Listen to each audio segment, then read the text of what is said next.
Canada, right? We are, yeah. In Vancouver? I grew up in Vancouver. I moved to Calgary in 2011, and now I'm in the middle of the prairies, and Darren is just outside of Calgary. Oh, okay, cool. Yeah. Yeah. And yourself in the States? Yeah. Yeah. In Santa Fe right now. Oh, nice. Okay. Well, I heard that's a beautiful place. Yeah. That's good for psychedelics and telepathy and Yeah. So yeah, we are live with Wade Richardson, the author of the Psychedelic Mind Meld. We're looking forward to chatting with you about your book. Welcome, Wade. Yeah, thank you very much, guys. Looking forward to our conversation. Oh yeah, this will be fascinating. We've hit psychedelics a little bit on the show. Personally, I don't partake. Darren does. I used to when I was younger, but I have not for quite a while. And but we've talked about, all this kind of stuff on the show before, psychedelics and telepathy, but not really like together like this. So this will be awesome. Yeah, cool. So how did this become a topic of actually getting to the point where you're writing a book about it, not just playing around with it? Well, yeah, it's a strange thing, it just kind of happened out of nowhere. I'd been into psychedelics for quite some time. I've been going to ayahuasca ceremonies, and there's a certain weirdness, of course, that comes along with psychedelics. But the telepathy aspect of it, I had no idea about. Funny enough, when researching my book, I found that it's not that uncommon. It just hasn't really been written about and hasn't been talked about all that much, but it's certainly a thing.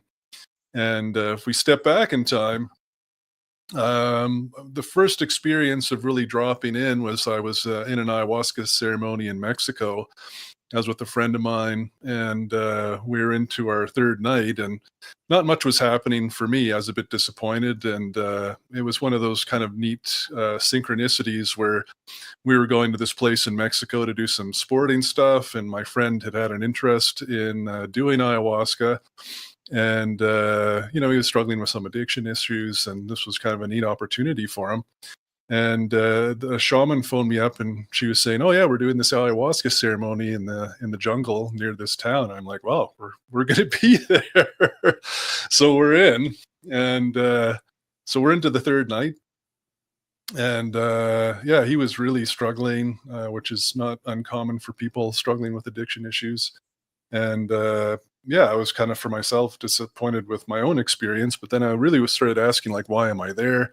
And it was certainly for my friend, and of an empathic place of sharing, I guess, with my friend, and not really expecting much to come of that. But as I got into it, within less than 5 minutes, all of a sudden this energy just like plowed through my body. And you can imagine we're in the jungle. It's quite dark, but my friend's sitting next to me, and all of a sudden my arm just spontaneously just reaches out and grabs the side of his head. And I was just going along with it, as I mentioned earlier, the weirdness of doing psychedelics. And then all of a sudden I started to have this energy flow through me, and this profound grief. I started crying and kind of shaking. And I didn't know what was going on, but it went on for 20 minutes, half an hour. And then eventually it stopped. And then I was like, wow, what was that? Anyway, the next morning I was talking to my friend, asking him about his, experience in that story. And he was saying that many years ago, like 20 plus years ago, he had a daughter who died when she was about 4 years old. And he was a doctor and, of course, unable to save her, which probably added to the complexity of the situation. But he said that for the first time, he released that grief and really processed the passing of his daughter. And I was like, wow, like I didn't have that story, but I certainly went through the emotional state of where he was at and letting that go. And that was the beginning.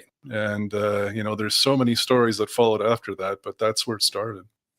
Wow, that's great. I mean, I do remember trying to do this stuff as like when I used to use drugs and do this kind of stuff, but I never had enough reverence about it. But that was always kind of a thing. Like, can we connect the, mind to mind type thing? But it just never seemed to work for me. But I know that even I've been around people on certain like psilocybin when I've been sober, and I felt connected to them, like not actually to the point where reading mine, but I felt in the same resonance. Like I felt like I've been able to just be there enough, just holding the space or whatever and not being too judgmental to be like to resonate with it. But it's good. It's interesting to hear these stories of actual connection and synchronicity like that. Darren, have you ever had like a telepathic type thing happen? I don't know. We tried to do some telepathic stuff on our mushroom episode and it didn't work. Yeah. But I definitely maybe had some like shared hallucinations on acid and stuff. What did that look like? You never know how exact it is because it's like you're like, whoa, did you see what that guy's face just did? And it's like, well, yeah. So when you say that, Darren, these are visuals outside of yourself, like in terms of hallucinating something outside of your experience, like in the regular world, so to speak. Well, the time I'm talking about in particular, we were just, I think, I can't remember what we were watching. It might have been like Mad TV or something way back in the day. And we were just there's like 5 or 6 or 7 of us on acid. And you can see like, you know how the faces melt when you're on acid, but it was just like one scene in particular where it flashed from one dude to another dude, and everyone was just kind of at the same time. Everyone was just like, whoa. You see what that guy's face just did? And it's like, you know, his face probably clearly didn't actually do anything on the show, but it was like every single person in the room sort of said whoa at the same time. Right. Yeah, there could be something there. So is there anybody doing was there any scientific studies about this stuff at all, or anybody doing actual research on this? Because I know that they're trying to do like lucid dreaming research and OBE stuff and all that, but I don't know about actually telepathy.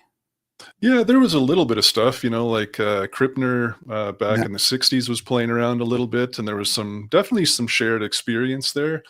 What was more interesting is that when he got into the therapeutic use of psychedelics like LSD, and this work was, of course, being done in the 50s and early 60s, there wasn't an attempt to make a telepathic link. But what therapists were finding is that when the subject was on psychedelics and, they're kind of in that therapeutic setting, is that sometimes the client or the research person was actually experiencing the inner world of the therapist, and they would speak to the inner reality of the therapist, so it's kind of like therapy in reverse, so to speak. But that shows up in the literature, which of course is very fascinating. And there have been some attempts to look at cards, like playing cards and share an image of, say, the 5 of Hearts, working with lower doses of psychedelics and even kind of mid-level doses. But nothing, really solid on that end. Has that shown any difference at all, the cards? Like trying to precog cards? Yeah, I mean, there's some indication, but the results are mixed. There hasn't been that many tests. And of course, we've been in kind of a fallow period for decades where there just hasn't been much work. And there's another author, I can't remember his name off the top of my head, but he's actually been playing around with it just in the last 5 years and published a book just recently on the subject of working with it kind of with the playing cards and kind of more standard telepathic study. Yeah, that'd be interesting to see if it really, because do you remember those studies that came out a while back? Probably, I guess it's probably almost 10 years ago now, where they showed the brain activity was the opposite of what everybody thought on psilocybin. So it'd be interesting to see if there's some sort of ability increase with this. Because have you had other experiences yourself since that first one? Oh, lots, yeah, and they're quite varied, and I think that's what the richness of the book is just how diverse the telepathic experience can be. It can be very felt at an energetic, like a physical energetic level in terms of reaching into other people's emotions, but it can also be journeying into other realms or dimensions together with another person and experiencing that together. And just to I'll give you an example of each of those.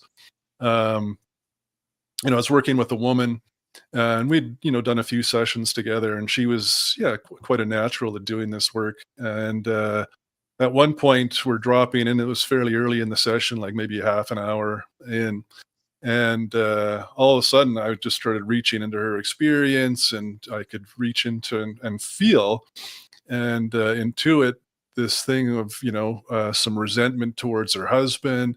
There were some challenges around the death of her sister, and some levels or layers of self-hatred.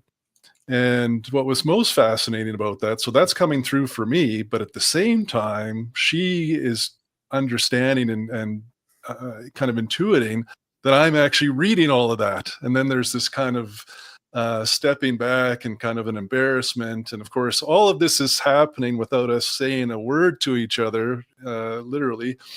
So it's all telepathic sharing. And then for me, it was just creating the comfort and understanding that, hey, we're all human. We all play into this, and there's nothing to be ashamed of. This is just stuff to be processed. And that's what we continue to do. And we started dropping further into physical engagement of massage and release, catharsis, etc. And she worked past it, and we ended up moving more towards like working in heavenly realms or being in heavenly realms together. So, and that's kind of the jump into the, shared psychic state. And my wife have done this a number of times. And you can, end up in archetypal places or other things like that. And one quick example is my wife and I did mushrooms. And again, just to be really clear, there's no intent of going to a particular place. It's just simply more a telepathic intent of sharing. And that's it. And you just drop in. Letting go of the ego and kind of letting the higher self or soul or spirit, whatever words you want to play with, take over. And the next thing, we're journeying to this archetypal realm that is just filled with like golden palaces, and we were there as like king and queen, and there were no subjects. It's not like we were, in some kind of dominator complex or something like that, but more simply just experiencing ourselves as the archetype of the fully embodied masculine and feminine. Wow. Yeah, that's wild. People might not know that we actually had Stanley Krippner on the show like 11 years ago as I think like our third guest or something like that. That's awesome. I wonder if some of Rick Strassman's work would cross over into this. Because I remember the last time we talked to him, they were like hooking people up to DMT intravenously and trying to hold them in that like hyper hallucinogenic state for an extended period of time. Yeah, it's interesting you mentioned like NN-DMT. I certainly wonder about that. I haven't done that with another person, but of course NN-DMT is the active ingredient in ayahuasca. But to smoke it, I question how feasible it is because, of course, you're just shot out of the cannon so instantly into this other place where, funny enough, you are actually experiencing telepathic connection, but those telepathic connections are with, alien beings or these other discarnate beings, whatever you want to call them. I think it may be difficult to land at the same place with another human being, so to speak.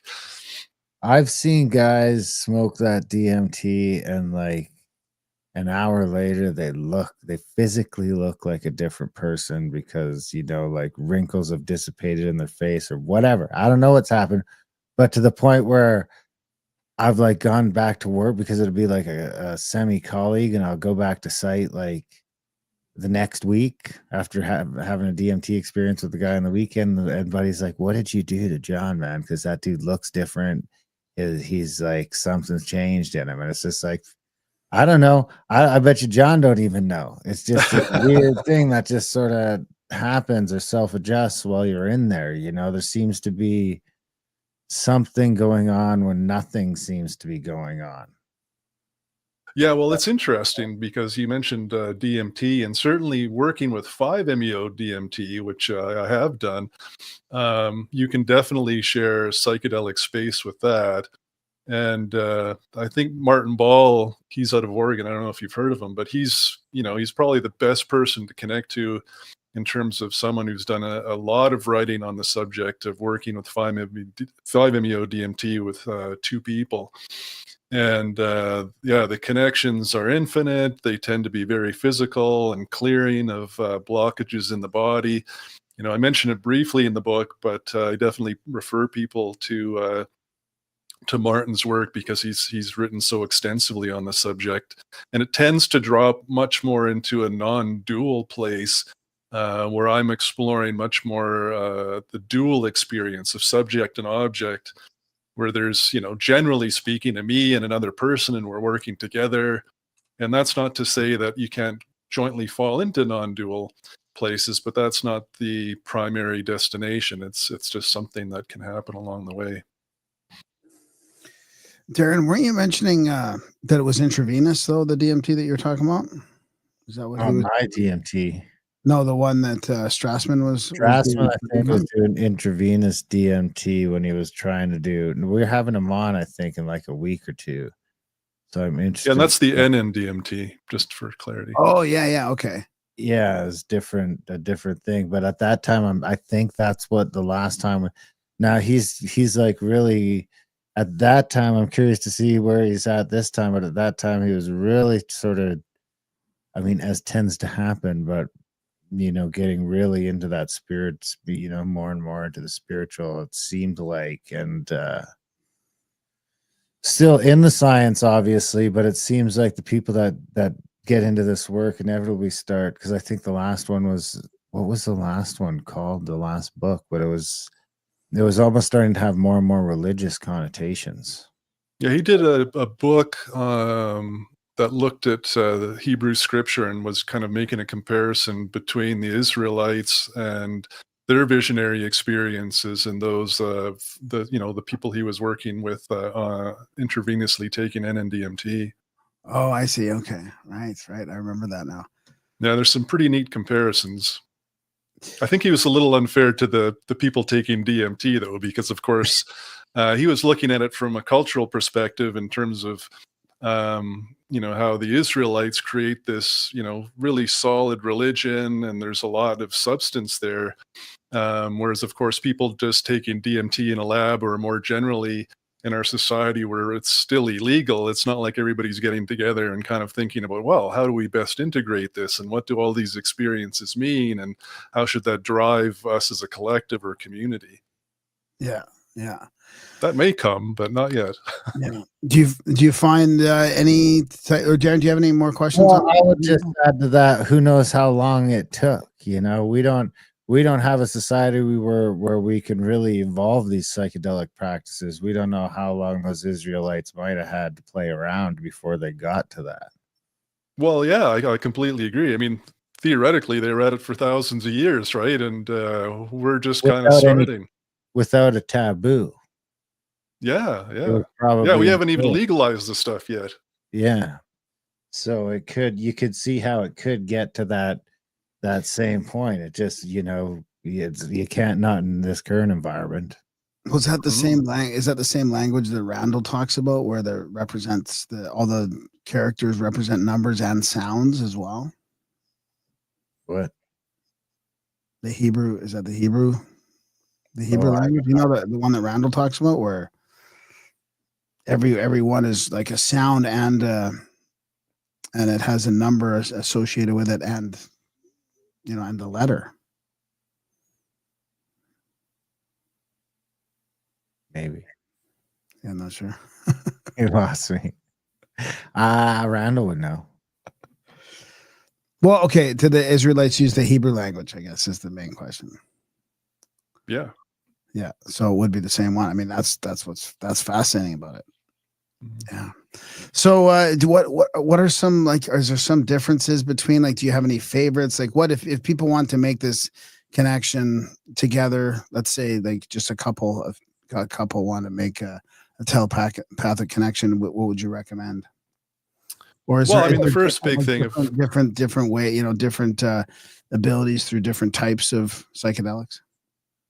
Yeah, well, I think most psychedelics will likely take people there if they're focused on the technique.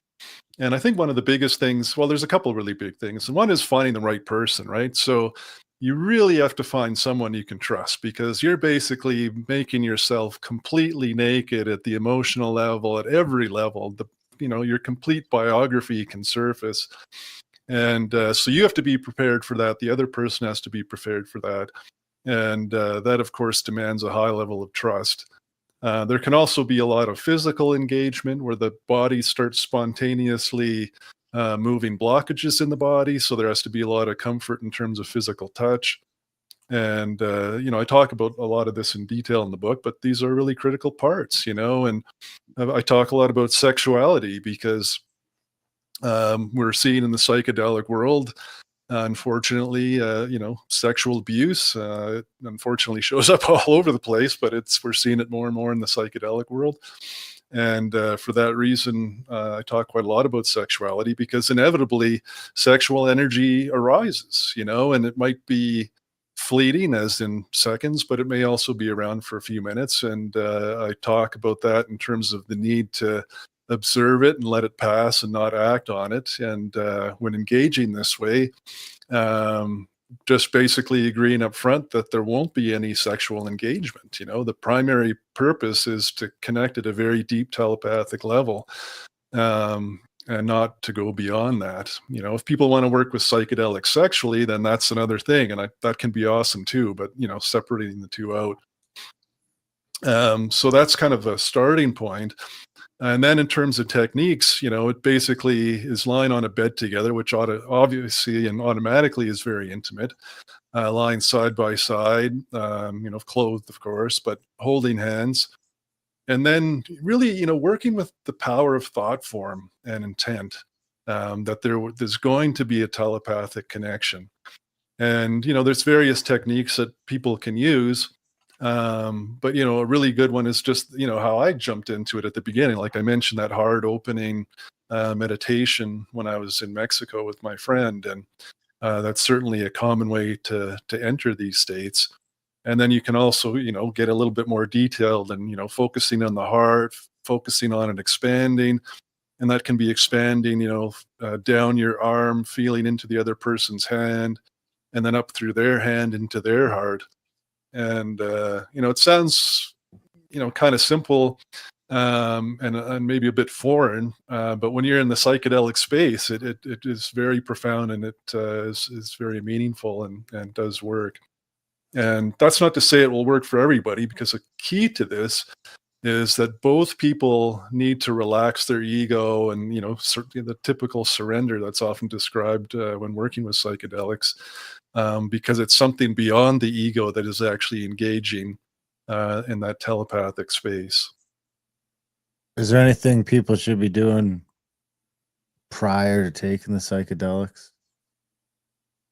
Well, a really big thing is meditation. So a critical thing is just being able to sit completely still. You want to basically drop into kind of the hypnagogic state where the body is kind of falling asleep, but the mind is awake. And you don't want to move the body unless it's spontaneously moving itself.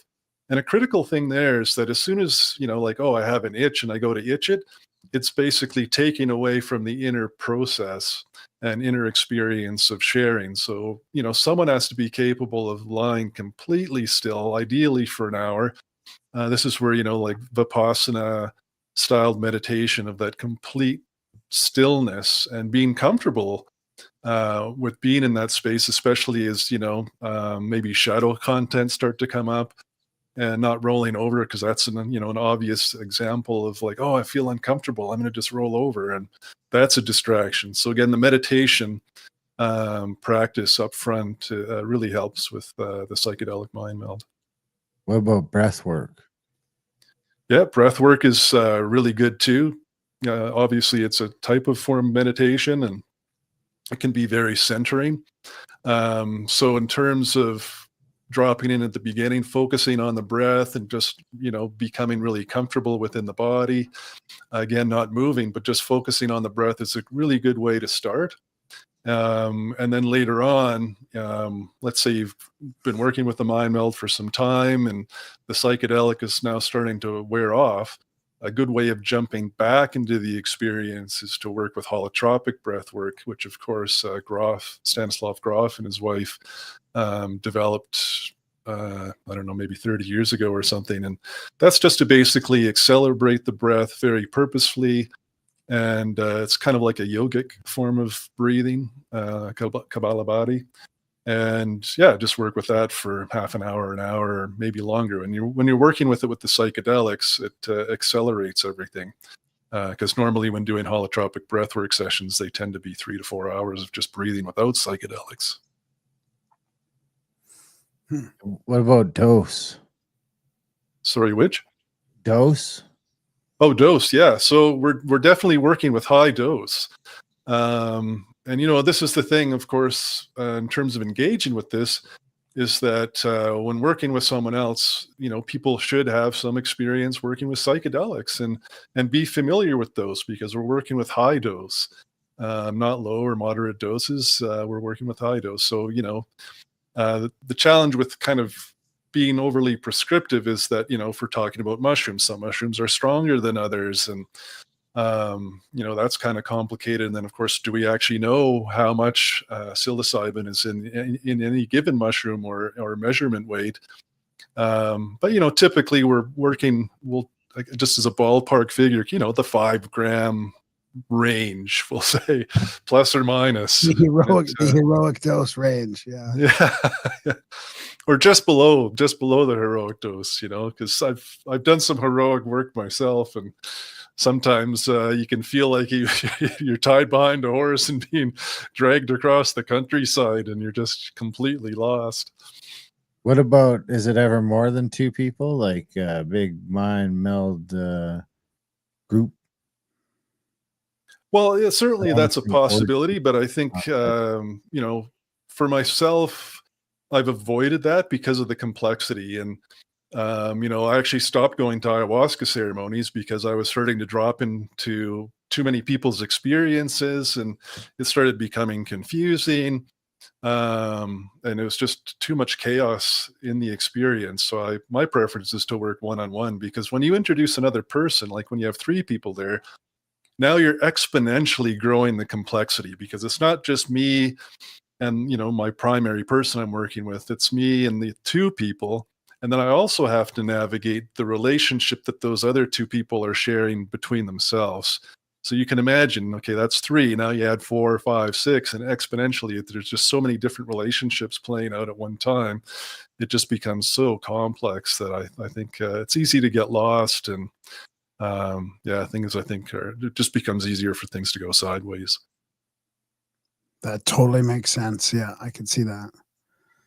Now, having said that, let me just also say, and this is not, for me, the psychedelic mind meld work, but maybe, Darren, what you were kind of leading to is that, there are these descriptions of people going to like big raves or concerts. I mean, the Grateful Dead concert being kind of the most talked about experience, and people having these shared large experiences together, kind of group mind. And so I think that's certainly possible, and can be, lead into certain forms of ecstasy and be great. But this work is a lot more specific than that, and can drop really into therapeutic work and processing different things, reaching into non-dual states together, but again within kind of a more confined setting. Go ahead, Darren. Is this something, what is this sort of practice best for? I mean, it sounds like it's pretty tailored for, I would say, romantic couples, but what other aspects is it sort of applicable to? Well, certainly there's this therapeutic side, right? So, I've worked with people, and, shadow contents come up. So those are being processed, and that might be their contents, but it also might be mine. There's also a physical aspect, which I've been kind of describing. And just to give you a bit of a sense of this, I was working with a friend of mine, and, at one point I'm basically have, one hand working on one side of his chest through his ribs, and then the other hand coming through the other side, and kind of creating a direct point between the two. And I penetrated right into his lungs, and I could see inside his lungs. And he was someone who had smoked a lot, both tobacco and pot, over many years. And his lungs were just very polluted. And then I ended up, coughing and almost throwing up, but just lots of phlegm and like tasting the pot and like these residues in his lungs. And so that's like processing and cleaning at that level. This is, kind of a bit more of an extreme example, but I mean, you can drop right in and there's healing aspects that can arise that are beyond, just the mind. Like that spirit is coming through, the divine is coming through, and there's healing that can happen both at the physical level and at the psychological level. So there are these different layers, and of course, there's the whole thing of dropping into non-dual states. So having and sharing very profound spiritual experiences together. So it's a whole range of things, and for me, in that context, I really see it as something for more advanced psychonauts. Yeah, totally. You mentioned your first experiences when your arm spontaneously went to his head. Have you played around with like touching people's heads at all, or like that connection directly to your heads? And also, what about eye contact? Yeah, so it again, I just work with the body spontaneously doing what it does, and I have quite often had my arm all of a sudden on another person's head, and sometimes it looks like something right out of a Star Trek mind meld, which is part of the reference there. It really does have that Vulcan look to it. It's pretty strange, but it's a thing.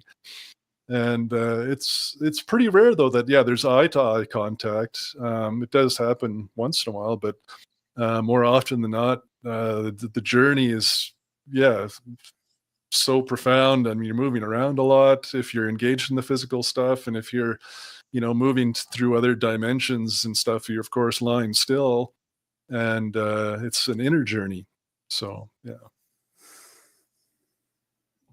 I'd like to know more about set and setting, that being such an important thing that we've talked about for so much. But is there, like, do you use anything to relaxation, like candles or incense or anything like that, or lighting? What are some other things that you would recommend? Yeah, so I talk about that, and I think that is a lot of that comes down to individual preference. But there are some basic things. Certainly having a secure place where you have a house that You're is bothered, yeah. locked, where people aren't just going to be randomly coming in. You're And not worried about someone piling in right in the middle. yeah, right. Especially if they have no idea what's going on. And then of course, something that is fairly soundproof, because I was describing this experience of dropping into this friend of mine, his lungs, and I was screaming at various points. And there was actually another layer of trauma that came through, where he was in a victim of a police incident many years ago in England in a stadium. And he was releasing that, and so that was very loud. And so screaming and toning and different sounds can be coming through that you definitely want to be in a place where you're not going to be alerting anybody. So these are setting things. And then, candles are fine, but generally you want to be working in a fairly dark environment where you're not distracted by too much light, but enough ambient light that you can get up and go to the washroom without, crashing into something, those types of things. But going back to set, I think that's a very critical one. There's some basic things that we all have to be aware of, and psychedelics aren't for everyone. Those predisposed to severe mental health issues, such as falling into psychosis or schizophrenia. Those are not people that should be engaging at this level. And of course, you want someone that's going to be relatively grounded. And going back to the trust thing, if things end up going a little bit sideways, you want to have someone that you can work that out and discuss what happened, if there were any boundaries crossed, what those were, and working through that, making sure that it won't happen again, and that is a mature conversation, and so there are those aspects too. Darren, you got any questions? What about concerns? Do you have any is there anything to watch out for? Is there any, you talked about, you sort of touched on the sexual abuse aspect in the sort of creeping into different industries. It's funny, That's always sort of hovering around some of the new age stuff. There's always just some creeps weaseling their way in. What about, is there anything like, because what you're giving someone probably a lot of power over your subconscious in these, right? Yeah. Is there anything you should be concerned about going into this with someone, like not maybe knowing them well enough or anything like that? Is there anything, if you do find yourself in that situation, you can do to sort of backpedal out of it without, because man, I can't imagine the amount of vulnerability it would take to do with anyone other than my wife.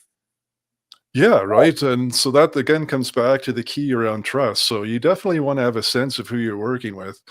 They're, down in South America, for example, working with ayahuasca and other psychedelics like those. I mean, there's the brujos, right? Like the dark arts. And of course, you don't have to work with psychedelics to get into doing some really nasty things to people.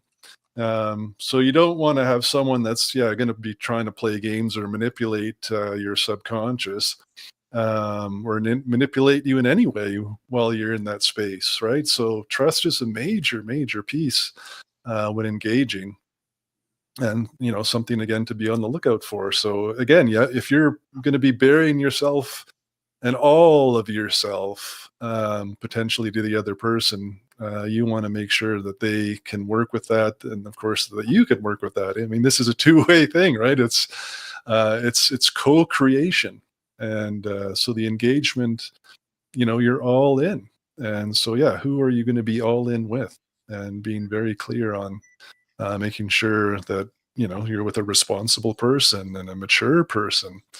Again, someone who you feel safe with. And then, of course, like you're mentioning, Darren, if you want to back out, having phones available. Now, of course, phones would be turned off, but have an emergency person that you can contact and phone them up and say, hey, like, I need you to come over here right now and get me out of this situation. And that other person needs to have some sense of what the psychedelic space is, and know that what's happening in terms of the plan for the day, and that they are on call, basically, right? So that's definitely a thing. What would you give it? What kind of advice would you give to someone who's new to psychedelics, who's listening to this and thinking, I want to try this out with my wife, and like, is this something that you should like have a couple of trips on your own, or without trying to integrate this for a bit, or what sort of? It's more like you mentioned, it's more of an advanced psychonaut experience, so probably not for a first or second time sort of thing. Yeah, no, absolutely, right? So, you want both people to have some experience with psychedelics, because let's face it, higher dose psychedelics, you get into some really strange places. So you want to have some familiar with how strange that is, without, someone else stepping in and making it that much more strange. And you're like, I don't know if that's them, that's me. I don't know what's going on. And then freaking out because they have no experience and no grounding in how strange psychedelics are. So, definitely having some experience prior to doing the work. And then I think, having a solid read of the book, the Psychedelic Mind Meld, there's a lot of depth and detail in there, and both people should read it, compare notes, and hey, are we ready for this? Do we really want to drop into this? And being aware of the challenges, and how to work through those, like for example, if someone all of a sudden ends up in psychosis, and someone doesn't have to be predisposed to a psychotic state to drop into temporary psychosis when working with high dose psychedelics. Okay, well, that's happening now, right? So all of a sudden, the other person has to deal with it, and I talk about that in detail in the book. But it's like, what safe steps do I take to make sure that this is going to work out, that we both stay safe? And at what point does something cross the line where, if I know I don't even feel comfortable phoning another friend, like I think I need to phone an ambulance, because things, there's now a concern around physical safety, or, someone potentially doing something causing personal physical harm. Do you Do you worry at all about how this is becoming sort of legalized and how the government's getting involved with, maybe in a therapeutic environment? Are you worried that this is going to go down into just to get a sort of switch gears a little bit on the topic in general? I never really thought about this till we had somebody on that was kind of they're doing their own psychedelic work, and I always thought it was a good thing that this is becoming sort of legalized. But is there a risk that it's going to become like strictly have it to be used in this like clinical setting where you can't do this stuff on your own? Well, I think that's probably the first place it will go, and I think that's probably a healthy place for it to go, in terms of taking a very mature approach to what legalization can look like. Right. Because, of course, if we jump back to the 1960s, it turned into a gong show, and there was a lot of potential to harm. And, just a simple example of that is, someone dropping a couple hits of LSD and driving a car. That's extremely dangerous, and we don't want people doing that, So, what about riding a mountain bike through downtown traffic? Not good. Yeah, I think that's highly dangerous too. Yeah. That was Vancouver, like 1989, I think. Not good. Yeah. It's, you're in an altered state, it's one of those things where, a lot of people don't understand this, but even having one drink, a standard drink of alcohol, you're doubling your risk of accident. Never mind, getting up to 0.08, right? Yeah. And it's certainly the case with psychedelics, where there's all sorts of potential harms that can come from, not working in the correct setting. So if you look at it through the lens of, setting it up for therapeutics, I think that's a very slow way to go and a good way to go. Keeping in mind that, it's easy to get psychedelics on the black market anyway. So, yeah, exactly. That's not going to change. So, I think it's the slow move towards legalization is good. And then trying to be careful too, where, I think with alcohol and marijuana or cannabis, we're jumping really quickly into kind of like this, kind of an open marketplace. And I think that can be dangerous too, where all of a sudden, industry is marketing it, and it's just like the best thing since sliced bread, and it's for everybody when it's not. And hey, we have all these fancy names and labels because we want you to buy our stuff and make us money. And that's a kind of a scary place to be too. Yeah, that's a good point. Yeah, exactly. I mean, look what's happened with alcohol. Yeah, it's just not. Yeah, it's still not getting any better. That we're kind of losing the battle of addiction too. But I mean, I do think this will help in general, and I can see how this type of personal experience that you're talking about would really help. Because if I go into this mind meld with somebody, I mean, they might see a lot of stuff that I'm not seeing, or I might see a lot of stuff that they're not seeing. Like I could see it being a very beneficial thing to both parties. Yeah, right. And there's a lot of substance there that people can work through. And let's face it, the therapeutic work with psychedelics is going to be expansive. And this is offering something where, people can, work very slowly and work with, say, their wife or their best friends, and, basically become peer support for each other, working through difficult psychological issues. And, you don't need any money for that. So I think that creates all sorts of opportunity. And another thing I think that's important to recognize too is that psychedelics, when compared to other drugs, is far safer, way safer than alcohol. There's been a lot of studies on alcohol, for example, where it's been declared by, various organizations to be the most, or, the worst drug on the planet in terms of overall damage when you think of overall consumption, in terms of over 200 diseases associated with it that can lead to death, all the accidental deaths, the drinking and driving and all those accidents, all of the domestic violence. It's a long list of horrific things, and even challenges for low to moderate drinkers that we aren't really doing a good job of talking about.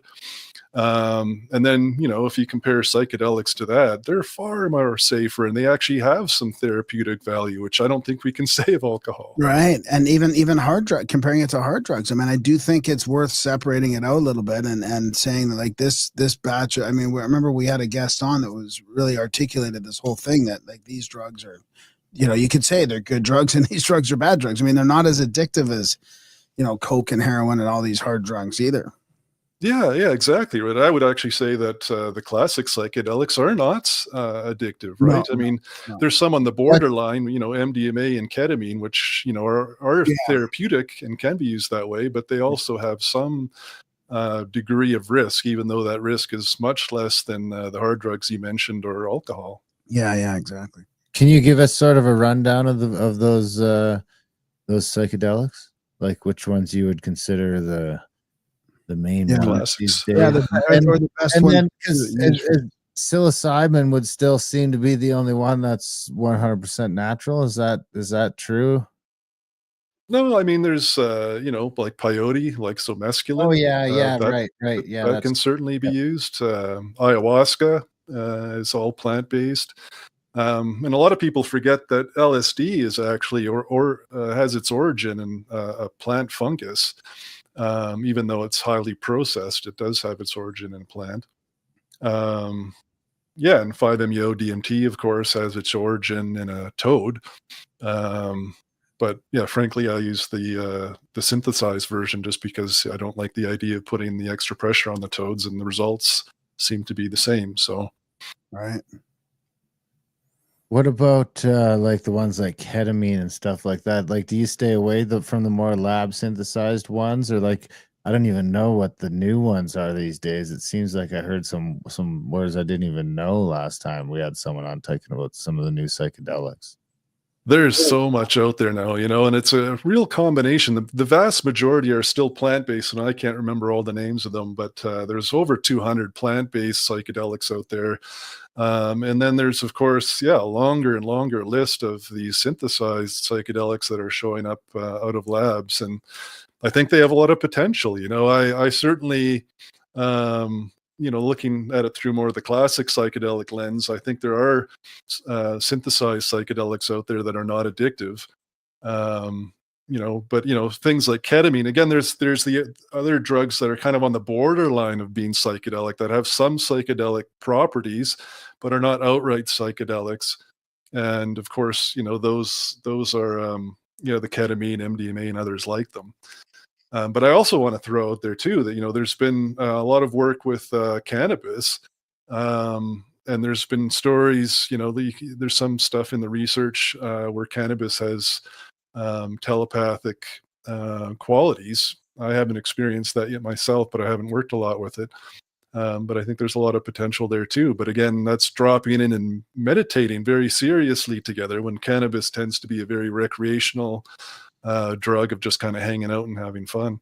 Yeah, that's a great point. I meant to ask you about that, but I was always picturing like the the extracts and all that, not just like straight up cannabis, but some of the Well, more the harder. edibles, maybe.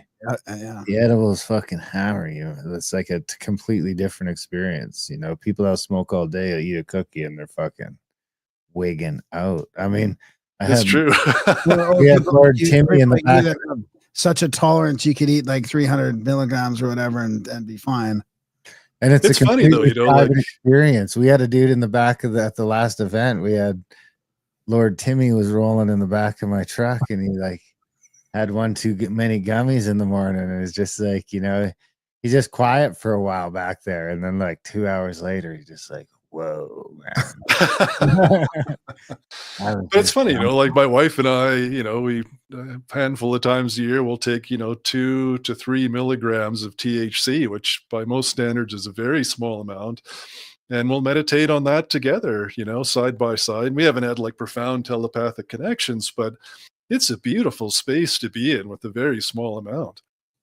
What about which one of these, or do you have any sort of habit forming problems with any of these? I mean, I do know at least one person that seems to like eating mushrooms a little bit too much, but so like And what would you say is too much? I'm curious.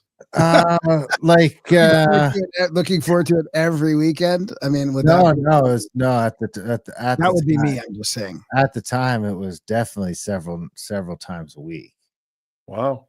Yeah, like probably 3 nights a week. Yeah, it was I mean, like Graham said, first it was every weekend, and then it was every weekend plus some, but it was always like, which I think is part of the problem with psychedelics, is that it's very easy to wrap in this sort of spiritual or therapeutic allure, and I guess if I was going to turn that into a question, I might ask, do you have any sort of fear of that, of this sort of, or have you come across that? Because I don't see a lot. Most people aren't interested in doing most of these things very, to often enough that it can become a problem. But I have seen it once or twice along the way where it's just that thing that someone can't get enough of. I'm in recovery, and I know one guy only that was like, he was addicted to acid. He was just using acid multiple times per week. Like, that was his thing,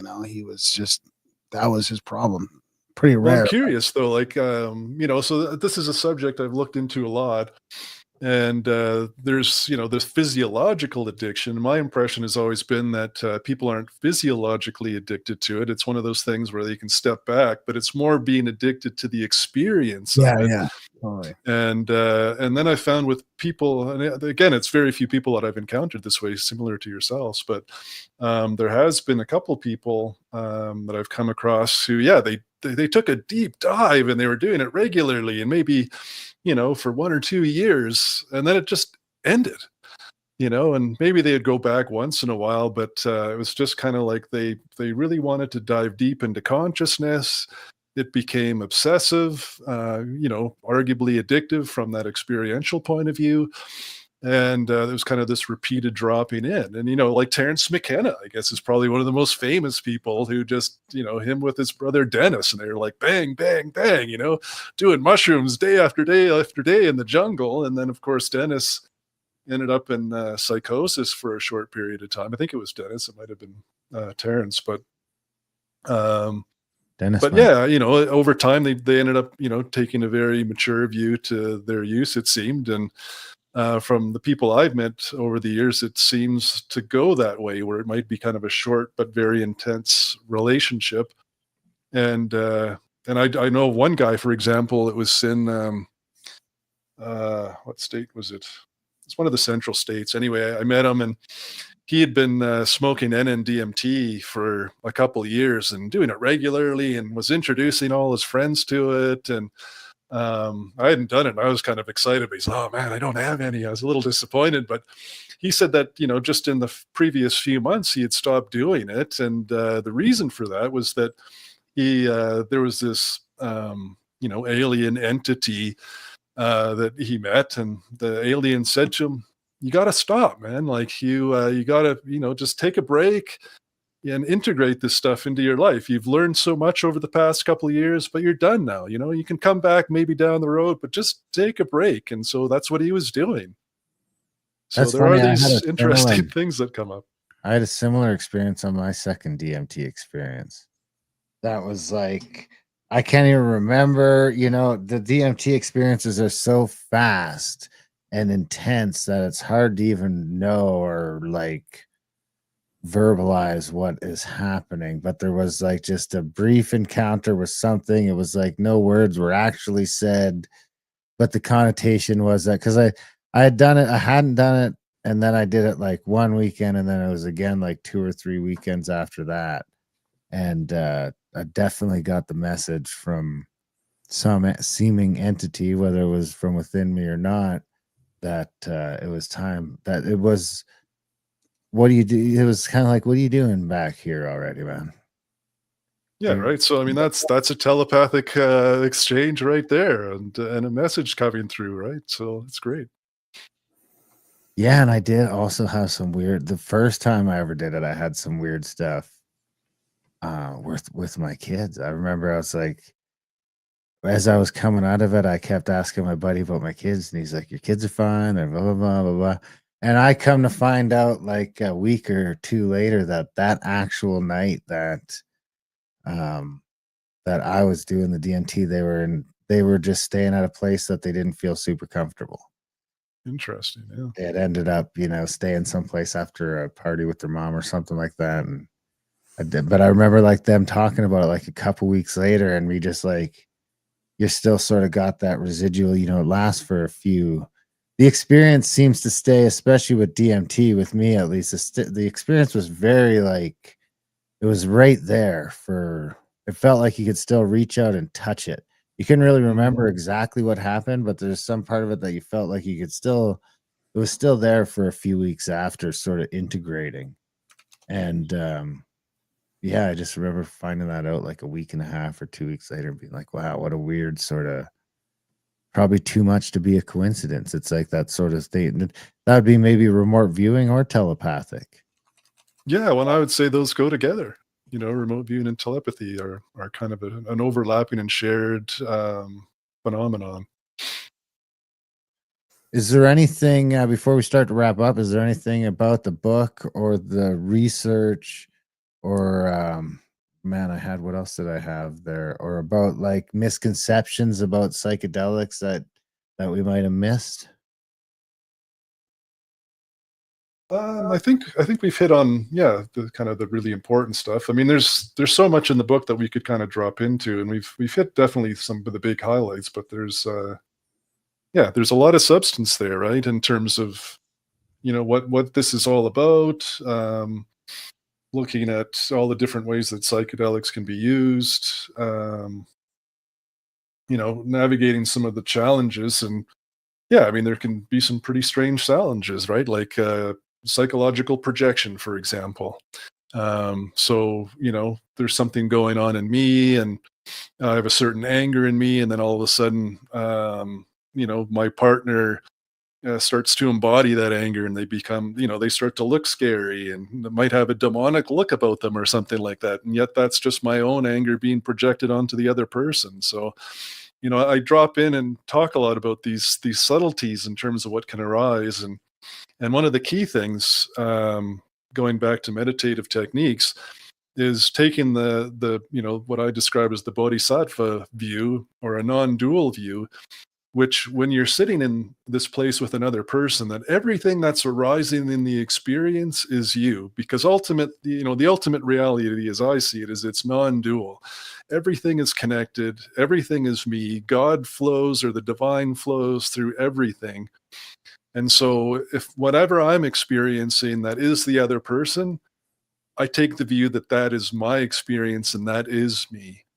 And it's a very empowering view to take, and it doesn't result in finger pointing. So if I'm going through something that's uncomfortable, I don't blame the other person for it. It's like, hey, I signed up for this, you know. And there certainly have been a lot of times where I've gone through very uncomfortable things, you know, in terms of processing other people's stuff. And there's been some of that, you know, going the other way too, of course, in this co-creative process. And just, you know, dropping in and being okay with all of it, because it's, you know, it's all of the divine just kind of playing out.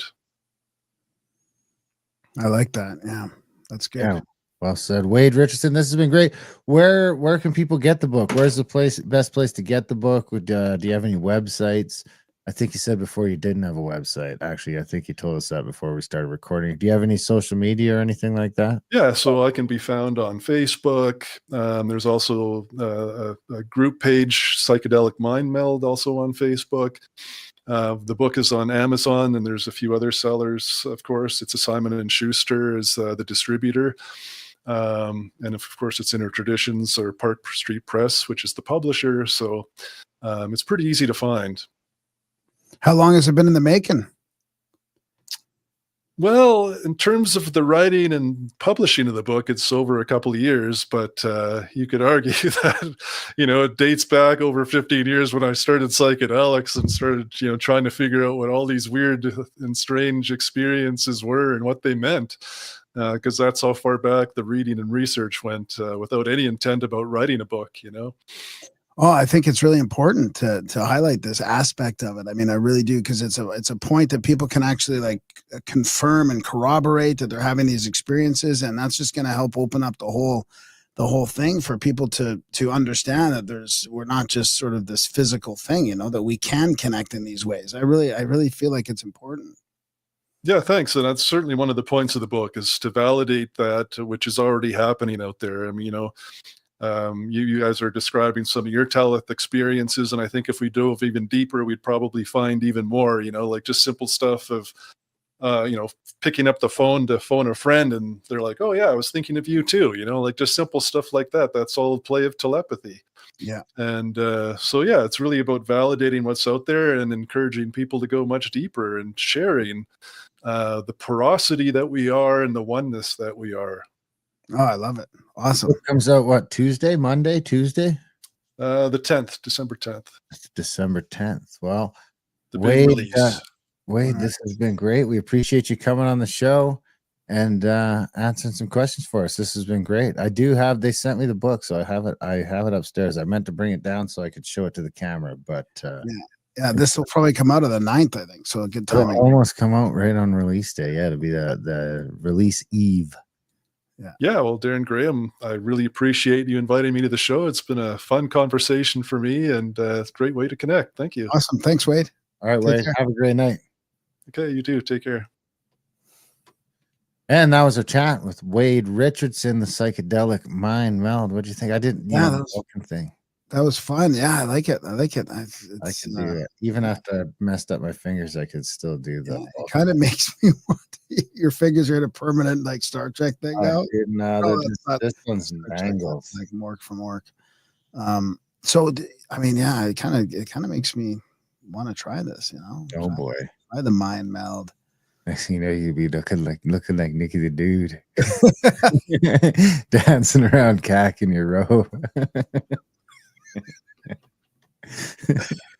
It was fun. I mean, I was trying to get. Did he recommend a certain type over a certain type of psychedelic? Was it or just mushrooms, DMT, whatever? I would say, Or not? if I was to hazard a guess, I would say that the shrooms are the best one. Yeah. Okay, that's what I thought. That's Yeah. what Okay, cool. But I'm not telling you to do shrooms. I mean, that's. Oh, I know. I tell you, I can't tell you that as your partner here, and No, I'm not. Yeah, I get it. you got your 15-year chip. 16 and a half. It's 60. It's coming up on You 17. get a chip at 16. Yeah. Well, I no. feel like you get a chip at 15, and then you get another one at That's 20. right. Yeah, that's the way it goes. Yeah. So, all right. Big thanks to Wade for coming on the show. Big thanks to you guys for listening. Big thanks to our lords and our ladies and our nobles out there that support the show. Keep us going. 680 some episodes in the bank, all for free, all there. No paywall, no back catalog fees. Just if you like it, send us some cash. Grimerica.ca/support if you can, when you can. So you can send us a monthly donation, or you can just send a one-time donation of whatever you want, $1, $2, $10. It's up to you. Check out adultbrain.ca for over 100 audiobooks. Contact@thecabin.com for a few trips. Our Azores trip, when this comes out, will officially be on sale to the general public. Searching for Atlantis with Randall Carlson. Contact@thecabin.com. Check out YouTube. We just had our mini documentary come out, so check that out. It's called Thanks for Listening, a Grimerica story. Big thanks to T. Snyder for producing that for us. And what am I friend? GrimericaOutlaw.ca for our other podcasts. So other than that, we love you guys. Thanks for listening, and we will see you next week.